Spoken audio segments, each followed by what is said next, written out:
For me, I feel like every executive director feels that I'm overwhelmed, but we can't say it. We can't say it. I was really exhausted and feeling stuck and started to hear myself speak to other team members and people I was supervising in a real negative way. Not only did our workforce shift, but our economy did something weird to where you cannot find a place to rent that's reasonable anymore. Alaska and all states are struggling with this, but we are aging very, very fast, and our working population numbers are shrinking really, really fast. The numbers just don't add up. We have more people who need care because of age-related disabilities and fewer people to provide that care, which stresses the workforce. Hello, and welcome to IDD Leader, where each week I help you kick staff turnover to the curb and build the kind of workplace that attracts and retains the best people in human services. I'm your host, Nate Beers. Let's dive in. When's the last time you gave yourself permission to not have all the answers? That's a question today's guests wrestle with a lot. This is part 2 of my conversation with 2 leaders from Alaska, Kim Champney, the executive director of the Alaska Association on Developmental Disabilities, and Amanda Elder, the executive director of Frontier Community Services. And they together are both championing, along with many of their colleagues and peers, what it looks like to provide transformative care and support in the IDD sector in rural and even remote Alaska. The challenges they face are huge. And yet they're pulling on tech. They're pulling on innovation. They're wrestling with these big questions, and they're finding very meaningful solutions to move things forward. It's an inspiring conversation that I have with them. And some memorable quotes come up, and I'll be honest too, there's a part in there where our conversation, I end up just sharing a little bit vulnerably, because I think the uncertainty, it's a real challenge for leaders. And so hopefully you'll stick around to hear that part. But without further ado, enjoy today's conversation. I would love to hear about different approaches, frameworks, models that have been used from either of you, either within your agency, Amanda at Frontier, or Kim, anything you've seen kind of across the state.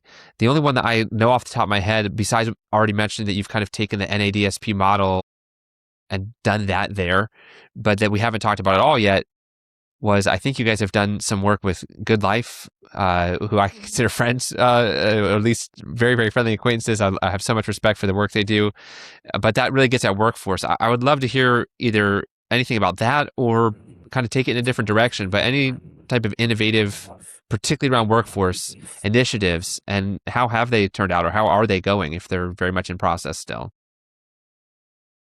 You start, Kim. I could start. And, I feel like we have been thinking about workforce innovation for a number of years here. Alaska and all states are struggling with this, but we are aging very, very fast, and our working population numbers are shrinking really, really fast.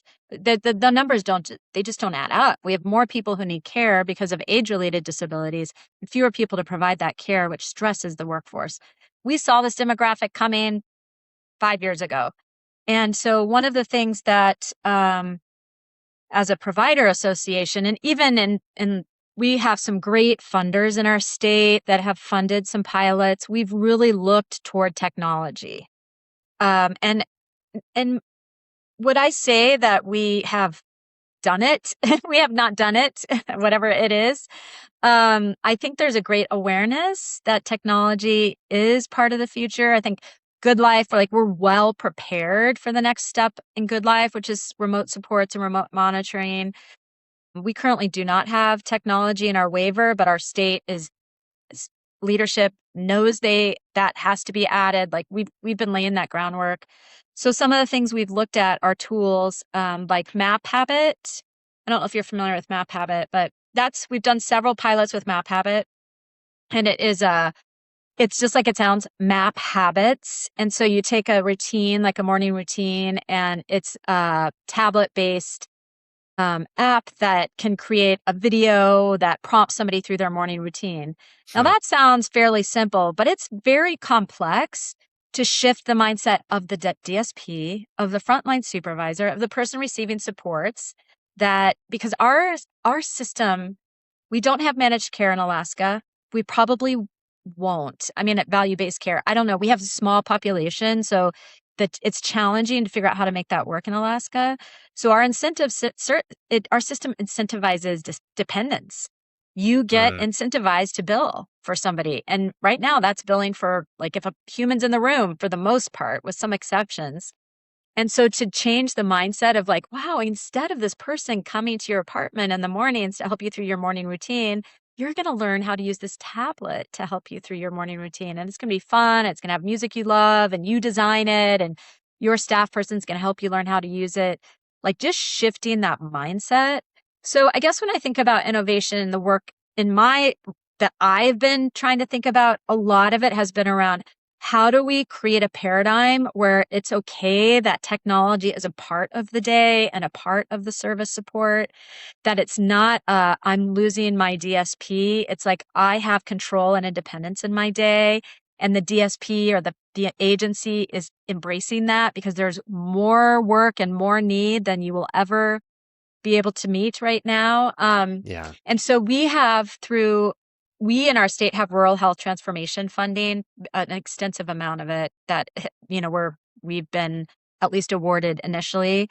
And so our association is part of several rural health transformation projects. One is Map Habit, to really look at how do you more deeply implement Map Habit into the wiring of an organization, like how an organization works. And I'm excited for that, because we've dabbled with pilots, 10 free tablets for people who want to try out Map Habit, but we haven't gone to organizational leaders and said, how does your org chart change? How does your flow change if you add technology into this as a piece of that? And we've done some other, not just Map Habit, but several other technology kind of pilots. And we're also looking at expanding Good Life, which Amanda and Frontier have been part of our initial pilots and are committed to kind of the expansion if we get the funding through Rural Health approved. So I can stop talking now. But we started with Good Life last August. And again, Kim said, what do you think about this idea? And we had seen the presentation at a national conference. And I was like, I like everything he's selling right there. That sounds like it might solve my problem. So I originally brought it back. Let me interrupt you just for a second. And I'm the one that did this. I said Good Life without ever defining or explaining. Yeah, but why don't you just explain? Good Life is it's an organization that has they're a provider organization, but then they've started really exporting models and frameworks that are connected to the University of Kansas. So that's my kind of quick definition. But why don't you explain even what that model is or what you heard about? Just because I realized we're kind of putting the cart before the horse if someone isn't already familiar with them.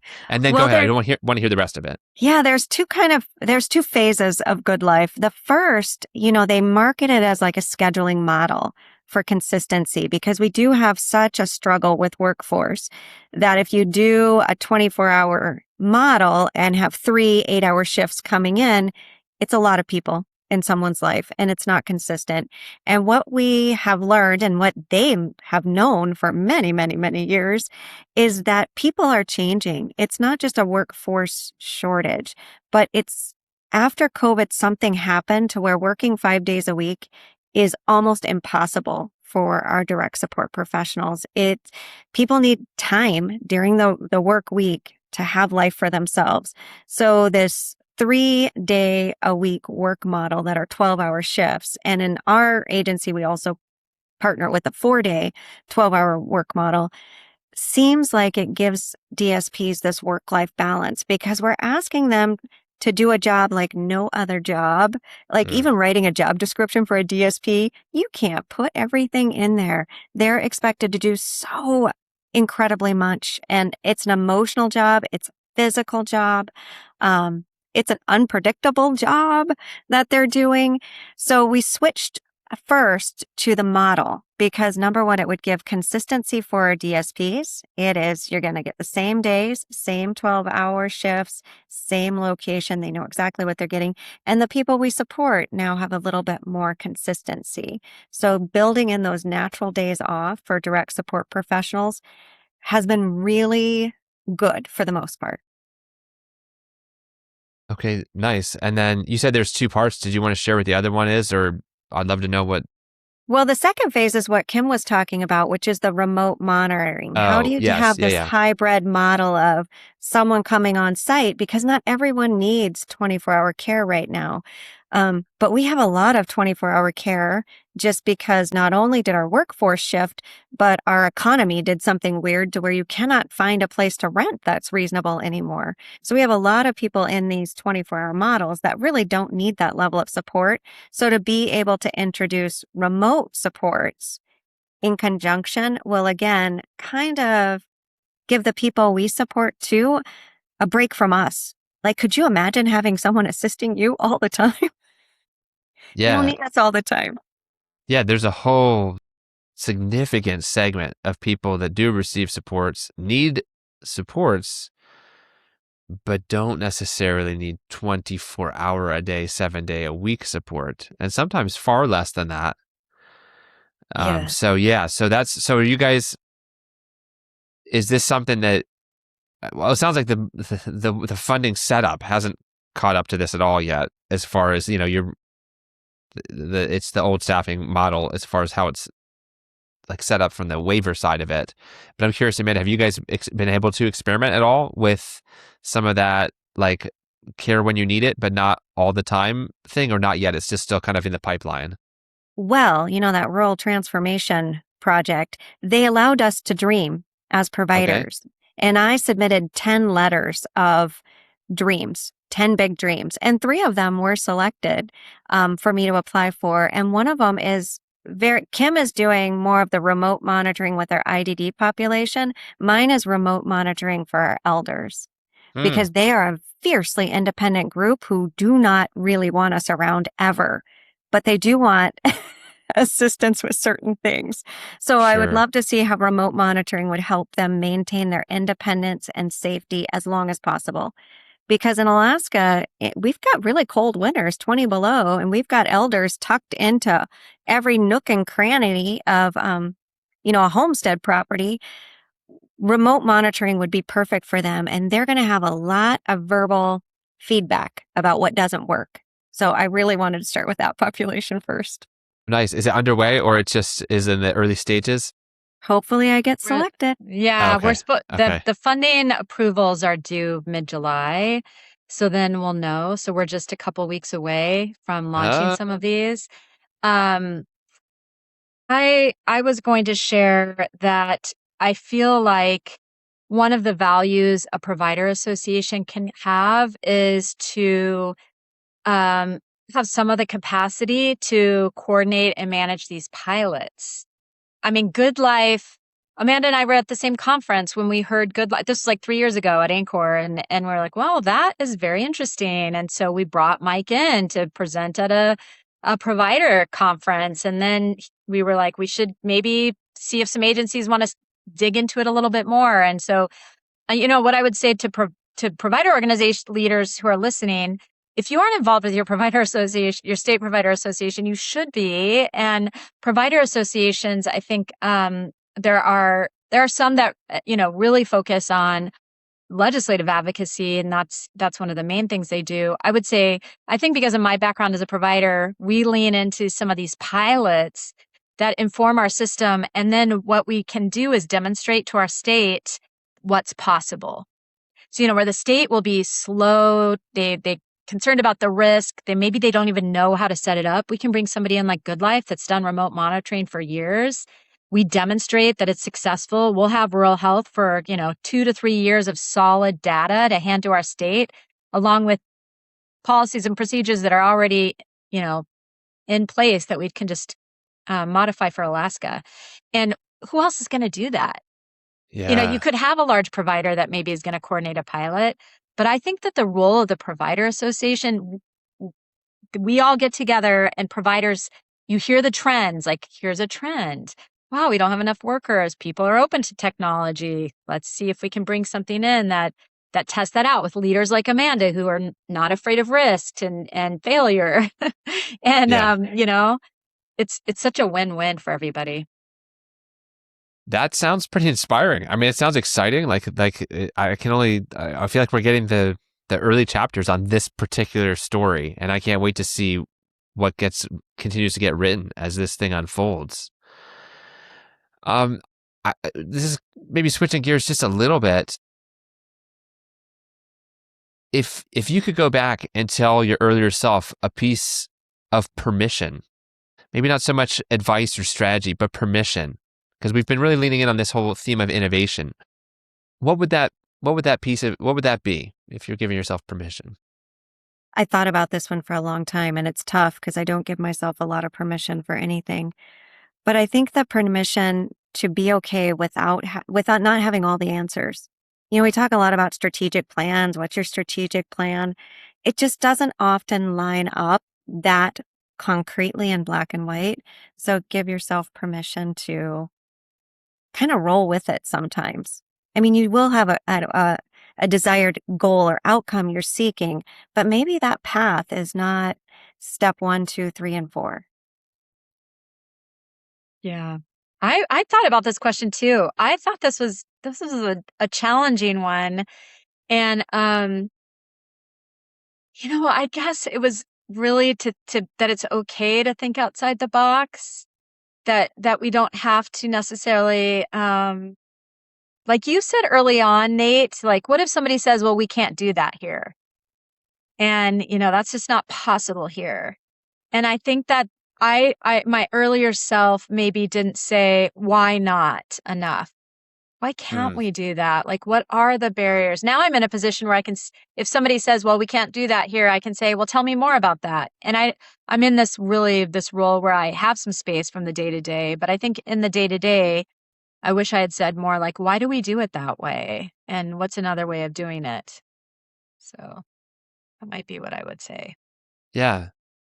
That kind of leads right into something else I wanted to ask you guys, which there's got to be at least one leader who's listening to this, who's feeling exhausted, they're short-staffed, they're just in that vicious cycle, sure, but they're sitting on an idea that they haven't let themselves take seriously yet.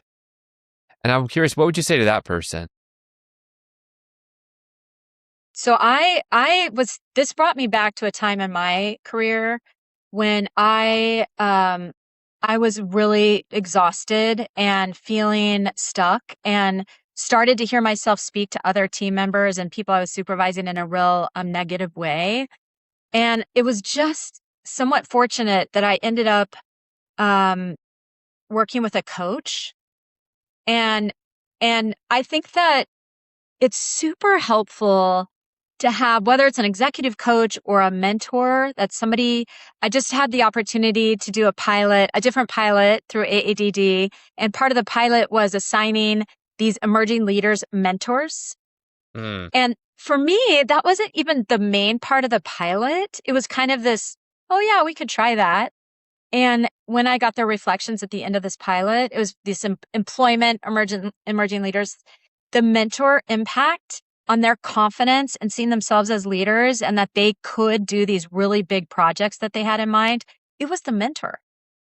And so I would say, if you are sitting on an idea and you don't know where to go, look around for somebody who doesn't, objective, fresh eyes, that you can sit down and either it's a one-time cup of coffee, or I actually hired a mentor and ended up working with her for almost 2 years when I was moving phases in my life.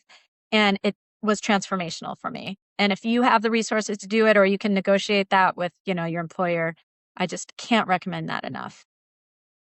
I have to agree with that too. Having a group of people that share the same experiences, share the same feelings of being overwhelmed, share the same experience of going, I am working so far out of my scope. I feel not qualified to be doing this job. Just to have other people acknowledge, I feel that way too. And sometimes we think everyone else has it all together and we're the only one that doesn't have it all together. When you're with a CEO group or an organizational lead, because you can purchase organizational leadership coaching for your internal team. But I think our CEO cohort we created through AADD for new leaders has been my favorite. I've learned so much from them because She's the mentor in the group, but I don't feel alone. I've got quotes on my computer from things people are saying that have helped me get out of that stuckness. And a lot of it is just, you keep telling yourself, I feel overwhelmed. But someone gave me this quote and I wrote it down. I'll read it to you. Overwhelmed is a choice. Happiness is found in the climb. Wasn't that genius? I needed to hear that so much. No one knew I needed to hear that, but I needed to hear that. And that switched and put me on a positive track. Yeah. It's interesting. I mean, I wasn't planning on sharing this right now, but it just feels like it fits so well. Years ago, there was a lot of hard things that were happening. There was like genuine hard external things, but I started really developing, I think I already had a bias towards anxiety, but it was getting pretty bad. And, the journey out from that or back to more solid ground, so much of it started with changing inputs. I did reach out to some actual real people that I could talk to, but another huge part of it was also I just started listening to, reading, exposing myself to fresh inputs because frankly, I wasn't real pleased with the outputs that were happening. I mean, my life was a good life. I don't want to, paint a picture like it wasn't, but some hard stuff. I hit some really hard things, like a whole kind of business venture thing failed dramatically. And, but that inputs piece, it was profoundly powerful. And when people ask me now, because I do get people asking me about, different things, whether it was starting IDD Leader or anything else. And one of the things I point to right away is I say, listen, I had to start getting new inputs and that it's transformative. And it sounds easy and it is easy, but then it's underrated, I guess you could say. I think it's really underrated of how impactful that can be. And what you guys both described kind of falls in that same, category in my mind of just, you start to get around people. That community piece is huge. And then you realize there's actually a different way to frame this whole thing, or there's different operating systems. There's things, you're at some points where you don't even know what you don't know. And so you can't even ask the right question to get out of it. But sometimes just hearing somebody or meeting with someone, talking to someone, you start to realize, oh, I can start asking this question. And once that question starts getting asked, then there's a whole, that opens up things that just weren't even possibilities before. And I know that was, some of that might sound kind of vague, but to me, it's been a lifeline. So I think that I really resonate with the things you guys shared. Yeah, I think about you've had the National Leadership Consortium on Developmental Disabilities on your podcast too, and Amanda and I have both been involved with that. We've hosted it in Alaska a couple of times, and I just think you can find those kinds of groups, even if you're maybe don't know where to go for kind of that inspiration. I think like the National Leadership Consortium experience is really good. I know you do a leadership lab opportunity, and I think seeking that out and seeking it out for your team members who may need it, being aware of that. They're not going to say they need it, but you can tell. So if you put it, because I asked my team on Tuesday, I was like, what do you guys think about this? Do you think we need it? And they were like, do you think we don't have it under control? And I'm like, I know you do, but boy, wouldn't it be great to just kind of hear what other people are doing? So you have to put it out there, and they were really excited to do it in the end. They don't want to be therapied. They don't want therapy. Nobody wants that. So you have to really kind of explain what it is. And if it's done correctly, it can expand your professional self so much. Yeah. You guys are really, okay, listen, I'm going way off the deep end here, but we're just going to roll with it. I think, because this is kind of going to bring up some philosophical thoughts on my end, which would be to say, so often the system, you could really name almost any system, whether it's child welfare system, justice system, but certainly the adult intellectual developmental disabilities systems that are at play, they almost they condition us to be on the defensive. We're trying to check compliance boxes. We're trying to protect funding, which is, let's not even start on that too much, but there's this training for defense that then I think, to your point, Amanda, what you shared a moment ago, then this idea of well, what if we, should we look at this thing? Well, wait, hold on. Are you saying something's not working the way that it should be working? Because we have things under control, right? And literally that is sometimes that is the goal. It's can we just get things under control here for a minute? Can we put the fires out? But when you start to get around people that think differently, and you start to, like some of the work that you guys, both of you in your respective roles have been doing, you start to play offense and you realize, oh my gosh, there's a whole new way of approaching this, which isn't just how can we make sure we protect things that need to not get lost or broken or messed up. Yes, that's still valuable, obviously, but what can we do here to innovate? How can we make things better? How can we advance things to new heights? And what does that look like? And I think that is just it often gets missed out on. If every human services executive could drive past a billboard tomorrow with one sentence on it, what's your sentence?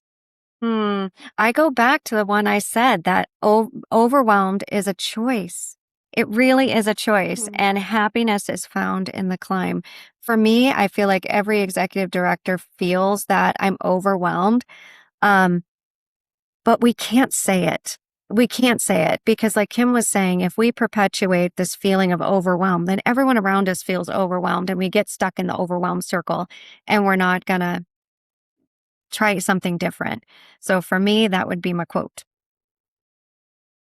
That's so good. I cannot match that. Do you know who said it? No. Well, I can guess. Michelle. Michelle. Yeah. Yeah. I kind of contemplated this, and I just the phrase that kept coming was just keep at it. But I don't know, because you don't want to keep at it in that overwhelmed negative way, right? So I think, based on the conversation we've had today, I think it's really about get outside your bubble. You got to get, like you said, really be thoughtful about your input because it impacts your output. Yeah. And so are you hearing new voices? Go to that economic or entrepreneurial event, listen to that podcast, really go to that conference, because it will break the cycle. So I think it would be like, get out of your bubble.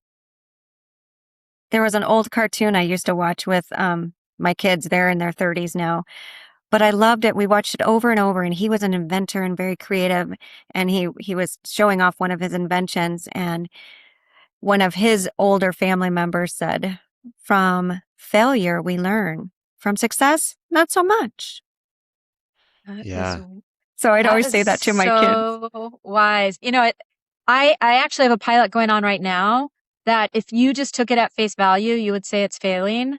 I just had a meeting yesterday about this, but actually we've learned a ton from it, and we're going to pivot. Amanda knows the one I'm talking about. And really, if everything had moved forward and there hadn't been some failure to it, I'm not sure we would have gained as much as we've now gained from it. I just think that is very wise.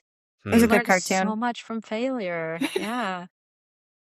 Yeah, I think that there's so often is stigma associated with failure, when instead, if we could just reframe it as like, that's actually a normal part of the process of growth. If there's no failure, right? If nothing's going wrong, then nothing's happening.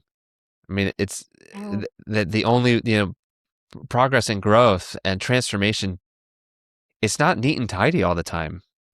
I mean, obviously there's certain types of failures you don't want, obviously, but there's so many others where they're the best sign you could have that somebody really went for it and it didn't work out the way that it was intended.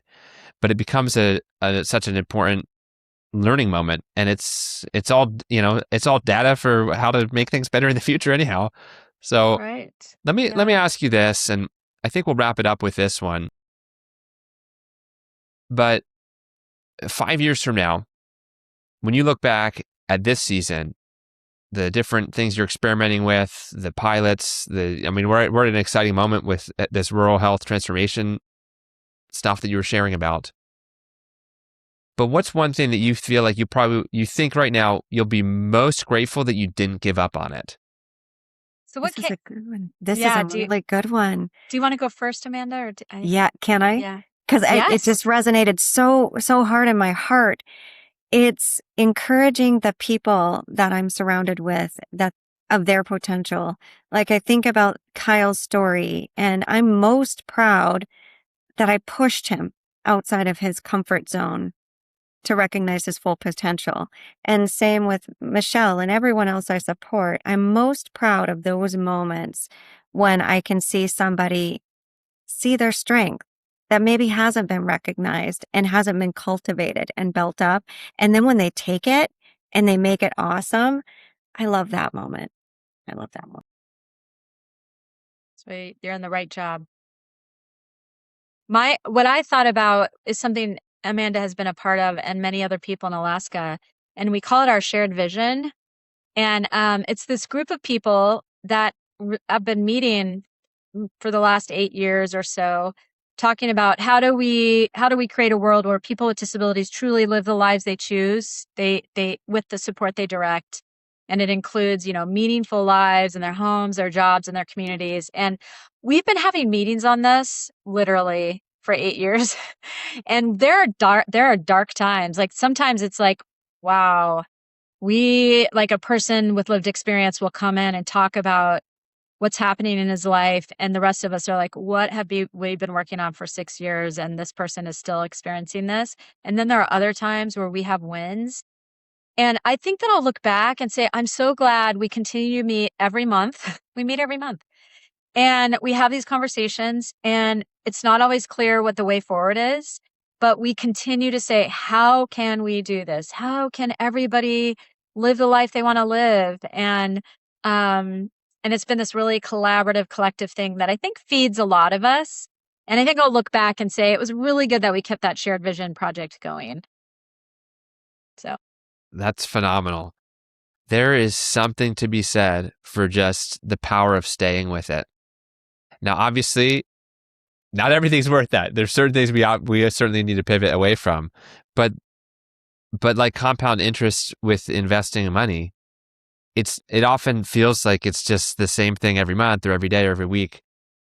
But then it's often only when we look back and think, oh my goodness, that's what was quietly building this whole time. yeah. And then that we get some perspective on how much it was actually building something powerful for the future. And even in the current, right? Even in the messy middle, that's a lot of times where leaps and bounds are taken, but they don't often look like leaps and bounds until we see the perspective that comes from later. Very true. So, well, this has been a delight. I'm so thankful for the insights you guys have shared. I could not be more excited about what's going on with the workforce in Alaska. I know that there's many challenges ahead, but I think there's some really good chapters yet to be written that we're going to keep hearing about. So thank you for your time. Thank you, Nate. Wow. Still thinking about it. Overwhelmed is a choice. Happiness is found in the climb. And get outside of your bubble. 2 pieces of timeless wisdom that we just heard from Kim and Amanda. And that really leads me right into an action move that I have for you. And that would be to name one belief that you're carrying around that sounds like a we can't do that here kind of mindset. And I want you to ask someone outside your organization what they think. I know that's like kind of more of the deeper mindset thing, but probably there's something that jumped to mind for you right away. I've been seriously growing and wrestling with mindset lately, and it is surprisingly powerful, especially for someone that comes from the behavioral background and the behavior lens, behavioral science. Anyhow, I have a resource for you that you might enjoy. You can get it at iddleader.com/burnout. It is a PDF that describes what to do with frontline supervisors who are having a difficult time accidentally burning out their staff because they're struggling with the managing people side of their job. It kind of identifies some of those signs and then gives pointers and clear direction on what to do about it. One other thought I'm having with this episode in particular, if you know someone that seems like they're feeling overwhelmed, this would be a perfect episode to share with them. First, it lets them know they're not alone as a leader. And then secondly, it points to some, the tools and resources. So anyhow, I don't need to tell you all about it. I'm sure you understand, but you may want to really consider forwarding it to somebody. Well, until next time, here's to you. Keep up the amazing work.